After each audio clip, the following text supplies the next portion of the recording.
우리 2016년 4분기를 시작하는 첫 주일입니다. 2016년 이제 마지막 남은 3개월을 하나님 은혜 가운데 오늘 찬양의 가사대로 주님께 드리며 헌신하며 주님과 함께 동행하는 귀한 시간들 되시기를 간절히 바랍니다. 남자와 여자의 차이는 굉장히 크죠. 또 그 차이를 하나하나 다 열거해 보면 굉장히 많은 차이를 말할 수 있습니다. 제가 책을 한번 보다가 한 그림을 봤는데 그 그림에 남자는 이렇고 여자는 이렇구나 하는 걸 명확하게 그려놓은 게 있습니다. 굉장히 뚱뚱한 남자입니다. 몸이 좋은데 몸이 좀 뚱뚱한 남자인데 그분이 거울 앞에 서 있습니다. 근데 거울에 비친 그 남자의 모습은 영화배우같이 샤프하고 날씬하고 잘생긴 모습이 비칩니다. 자기를 그렇게 본다는 거죠. 나는 이런 모양인데 거울을 보면 괜찮지 않아? 내 몸이 그래도 근육질이고 잘생기고 괜찮게 보는 거죠. 근데 여성들은 또 굉장히 이쁜 여성이 거울 앞에 서 있습니다. 날씬하고 얼굴도 이쁩니다. 그런데 거울 안에는 못나고 뚱뚱한 모습이 서 있습니다. 여성들은 거울을 보면서 꽤 괜찮은데도 자꾸만 여기 옆구리 살이 좀 나와 있네. 여기가 또 좀 살을 빼야 될 것 같은데 내 얼굴에는 왜 이런 잡티가 있는 거야? 항상 그렇게 본다는 거죠. 제가 그걸 보면서 그렇구나. 남자와 여자의 차이가 이렇구나 하는 걸 느꼈습니다. 그런데 굉장히 큰 차이 같죠? 여기 있고 저기 있고 공통점이 있습니다. 어떤 공통점이 있을까요? 남자나 여자나 정확하게 현실을 보지 못한다는 겁니다.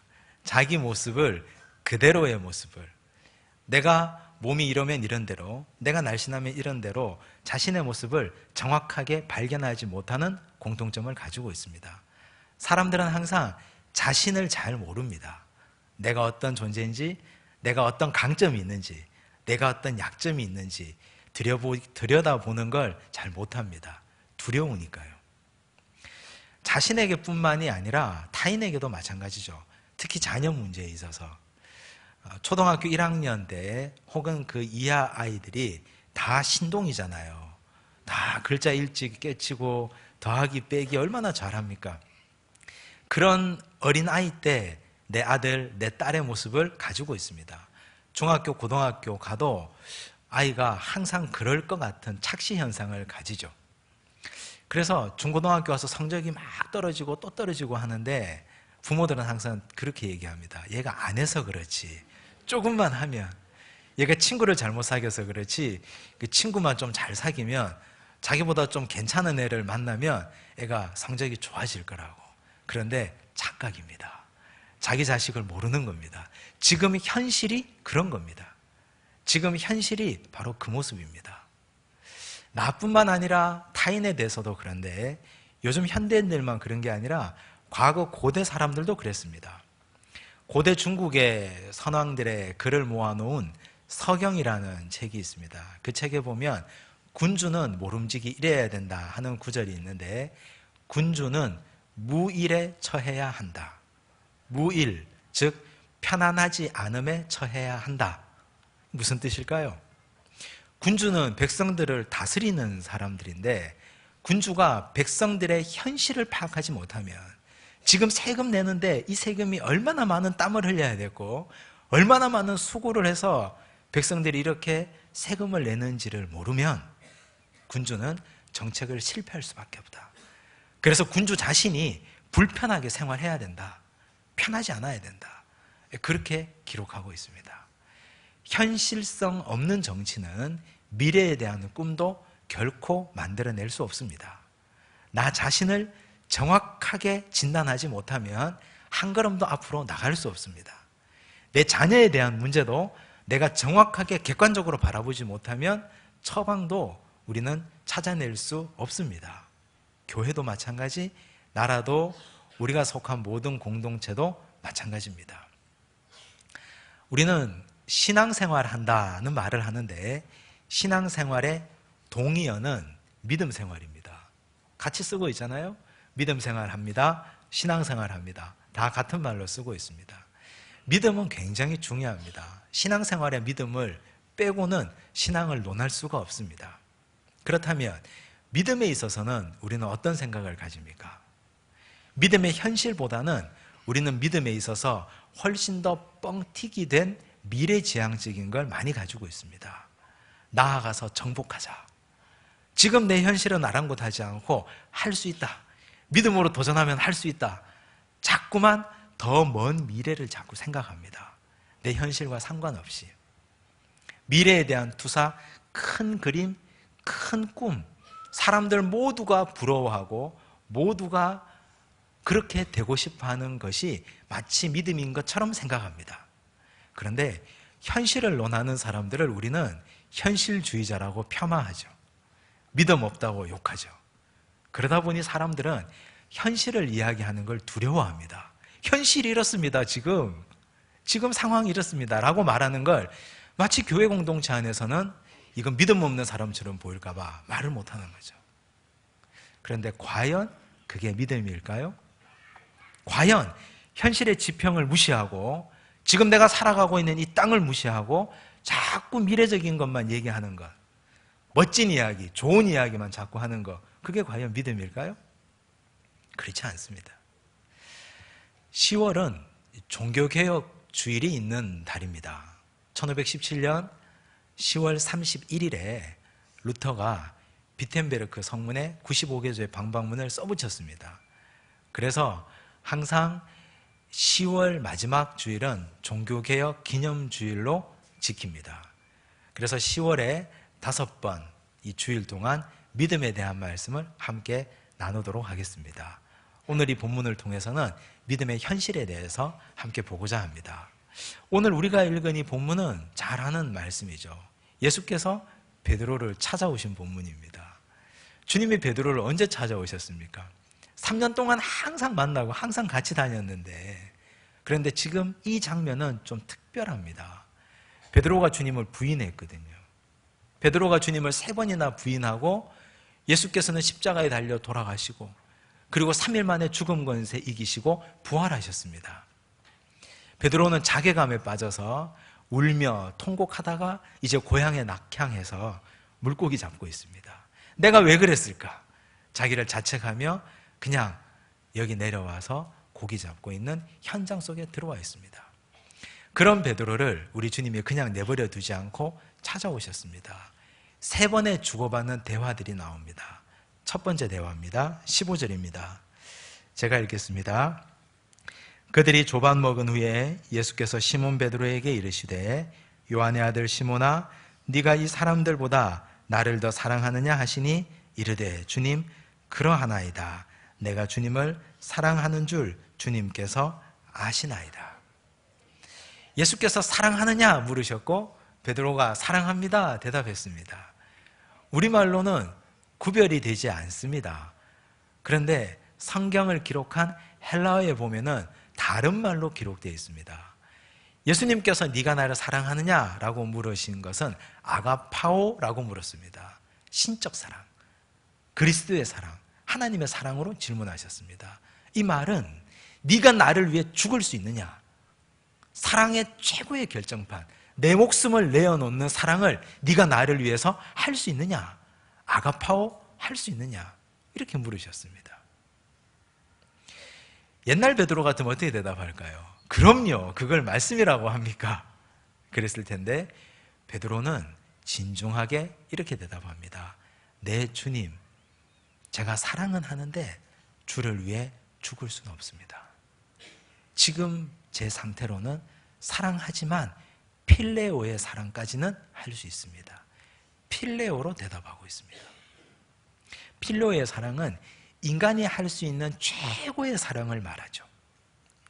부모가 자식에게 주는 사랑, 형제 간의 사랑, 사람이 나눌 수 있는 사랑을 말합니다.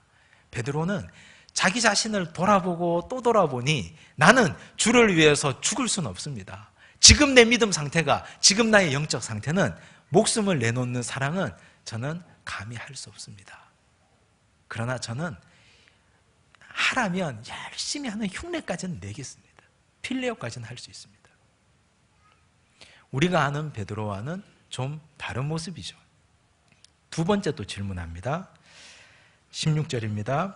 또 두 번째 이르시되 요한의 아들 시몬아 네가 나를 사랑하느냐 하시니 이르되 주님 그러하나이다. 내가 주님을 사랑하는 줄 주님께서 아시나이다. 주님이 또다시 묻습니다. 아가파오 묻습니다. 네가 날 위해 목숨 내놓을 수 있느냐? 두 번쯤 물으면 부담이 되겠죠. 처음에 필레오라고 대답했다 하더라도. 그런데 베드로는 똑같이 대답합니다. 주님, 저는 필레오의 사랑은 할 수 있습니다. 주님, 저의 지금 상태가 필레오는 가능합니다. 그러나 내 목숨은 내놓는 건 저는 못하겠습니다. 베드로의 믿음이 우리가 보실 때 비난할 만한 믿음입니까?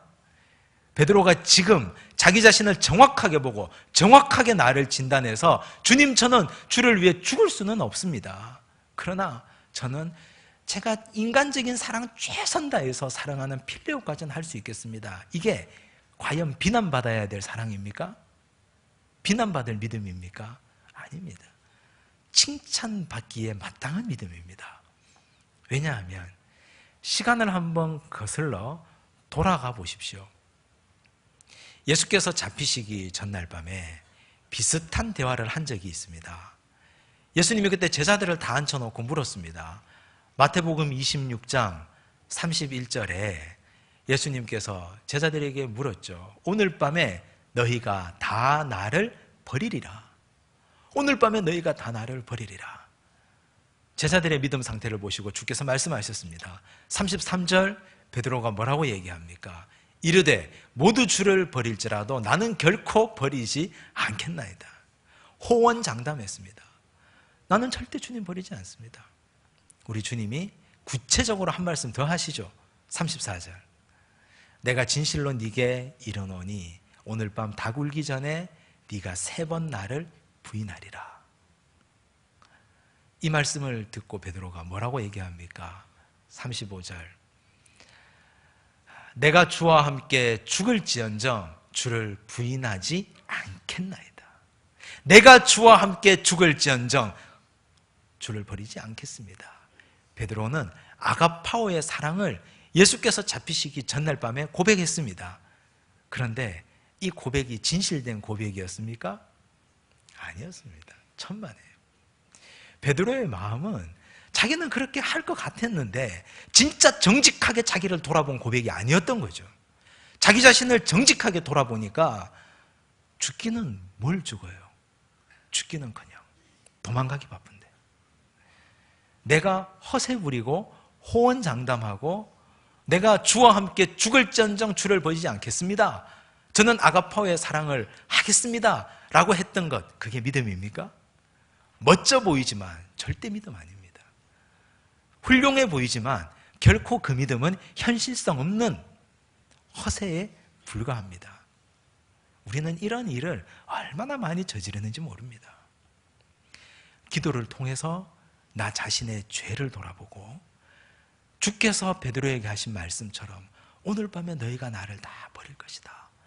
다 굴기 전에 3번 네가 나를 부인하리라 하신 말씀을 받고 나는 연약한 죄인입니다. 나를 돌아봐야 되는데 나는 돌아보지 않고 항상 현실을 부정하고 공중에 붕 뜬 것만 쫓아 살아갔던, 구름 쫓아 살아갔던 믿음이 오늘 우리의 허세 어린 믿음 아닌지 모르겠습니다. 왜 이렇게 살아갈까요? 왜 그걸 믿음이라고 사람들은 생각할까요? 내 약점과 내 약함과 내 죄성과 우리 공동체의 약함과 죄를 보지 못하고 왜 자꾸만 아니라고 할까요? 두렵기 때문입니다. 인정하는 것이. 내 존재를 부정당하는 것 같아서 내가 비루해지고 누추해지기 때문에 그게 화나는 겁니다. 자기를 돌아보기가 싫은 거죠. 그러나 정확하게 자신을 돌아보고 나는 죄인입니다.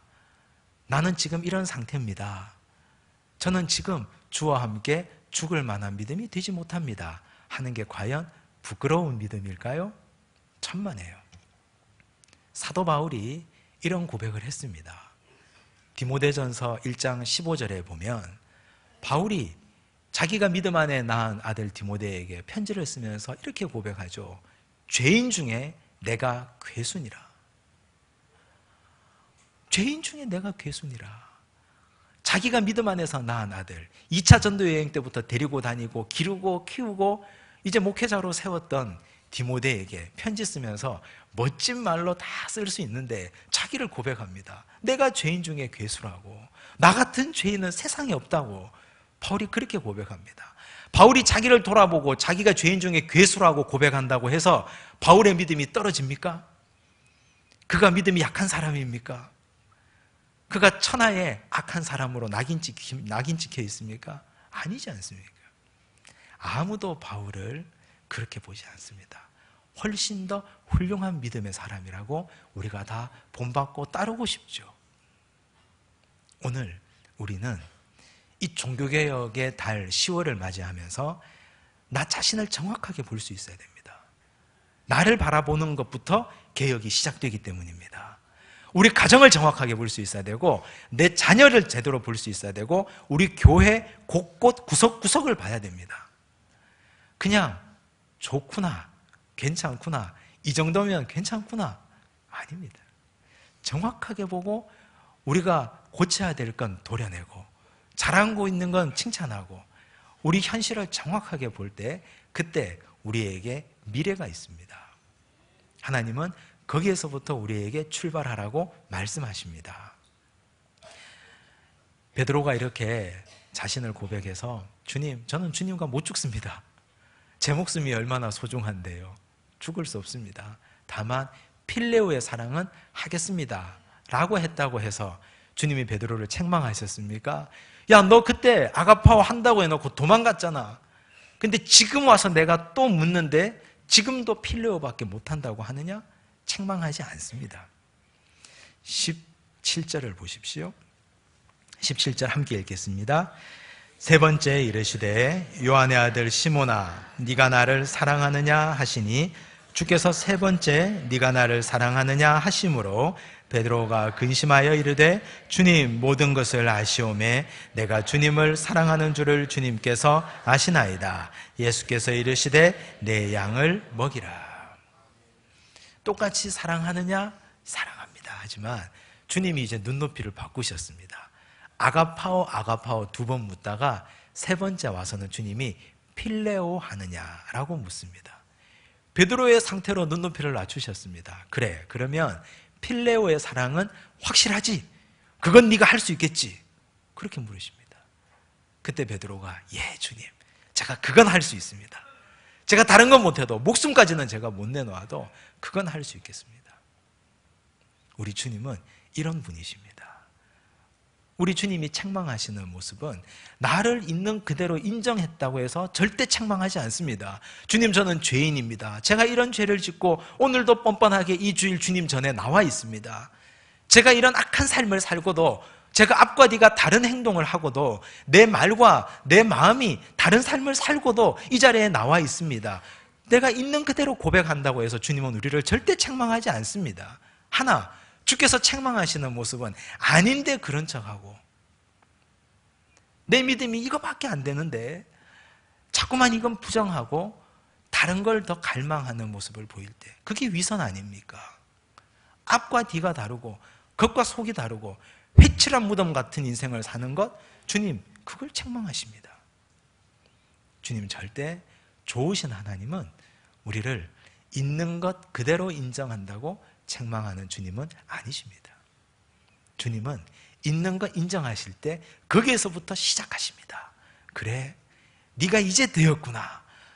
너 내가 잡히기 전날 밤에는 그렇게 허세 부리더니, 여종이 와서 너에게 물을 때 처음에는 부인하고, 두 번째는 맹세하고 부인하고, 세 번째는 저주하고 맹세하고 부인하더니, 그렇게 허세 부린 믿음이 한 번에 다 무너지더니 이제 네가 널 인정하니 여기서부터 내가 너를 시작하겠다. 우리 주님이 베드로에게 양떼를 맡겨주셨습니다. 우리 주님이 가장 사랑하는 건 사람이에요. 하나님도 마찬가지고요. 영혼을 가장 사랑하시는데 영혼을 맡겨주신다는 건 믿을만 하니까 맡겨주시는 겁니다. 베드로가 허세 부릴 때는 영혼을 맡겨주지 않으셨습니다. 그러나 자기를 인정할 때 내 양을 먹이라, 내 양을 치라, 내 양을 먹이라 하시고 맡겨주셨습니다. 양들을 맡겨주시고 이제 목회하라고 하시고 예루살렘 교회를 이끌어가도록 세워주셨습니다. 그리고 사명을 주셨습니다. 18절 말씀입니다. 함께 읽겠습니다. 내가 진실로 진실로 내게 이르노니 내가 젊어서는 스스로 띠뛰고 원하는 곳으로 다녔거니와 늙어서는 내 팔을 벌리리니 남이 네게 띠띠우고 원하지 아니하는 곳으로 데려가리라. 젊어서는 늙어서는, 육체적으로 젊어서는, 육체적으로 늙어서는 이라는 말보다 네가 믿음이 어려서는, 네가 믿음이 성숙해서는 이라고 읽어야 되겠죠.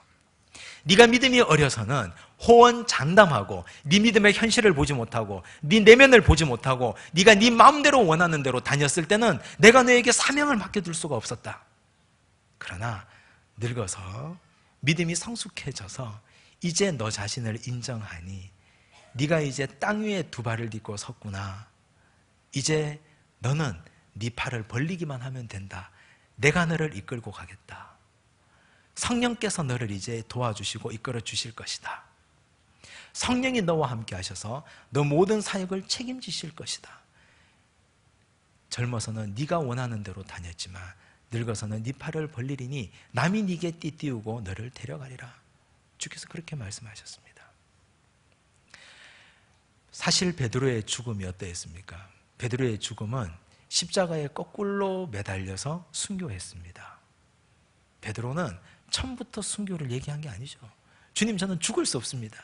주님, 저는 필레오의 사랑만 가능합니다 라고 고백했더니 거기서부터 시작해서 한 걸음 한 걸음 한 걸음 한 걸음 나가다가 결국 마지막에는 영광의 순교자의 자리에까지 이르게 되었습니다. 나를 인정하십시오. 내 악함도 인정하시고 내 연약함도 내 완악함도 우리 가정의 없음도 헐벗음도 뭐 어떻습니까? 주님 앞에 다 보여주시고 그대로 모습으로 날 것으로 주님 앞에 내어드릴 때 주님은 거기에서부터 시작하셔서 성령께서 우리를 도우시고 인도하셔서 한 걸음 한 걸음 동행하시고 결국은 아가파오까지 이르게 하실 줄로 믿습니다. 그런 은혜가 우리에게 있어야 됩니다. 그런 역사가 우리에게 있어야 됩니다. 종교개혁의 시작은 면죄부로부터 시작되었죠. 로마 바티칸에 베드로 대성당을 지으려고 하다 보니 가지고 있는 예산으로는 소박한 성전밖에 지을 수가 없었습니다. 세계에서 제일 큰 성전을 짓고 싶었는데 돈이 없으니까 그냥 지으면 되는데 교황청 수뇌부에서 머리를 썼습니다. 이걸 사면 죄를 용서해주는 면죄부를 팔자. 그래서 심지어 16세기 초에 교황 레오 10세는 이렇게까지 말했죠. 당신들이 면죄부를 사서 그 돈이 헌금함에 금화가 쨍그랑하고 떨어지는 순간 당신들의 조상들의 영혼이 연옥에서 천국으로 올라가게 될 것이다. 그런 거짓 부렁을 하고 면죄부를 다 팔았습니다. 그래서 크게 지은 성전이 베드로 대성당이죠. 하나님 기뻐하실까요? 있으면 있는 그대로 성전을 짓고 없으면 없는 대로 그냥 살면 되는데 그걸 허세 부리고 더 크게 지으려고 하다 보니 그런 거짓된 종교적 사기극까지 벌이게 되었습니다. 그걸 반대해서 루터가 1517년 10월 31일 비텐베르크 성에 95기조의 반박문을 붙이고 시작한 것이 종교개혁의 시작입니다. 그러므로 종교개혁이라고 하는 건 인정하자는 겁니다. 나를 인정하자. 우리가 있는 걸 그대로 가지고 나가자. 그런데 499년이 지난 오늘의 우리 현실은 어떻습니까?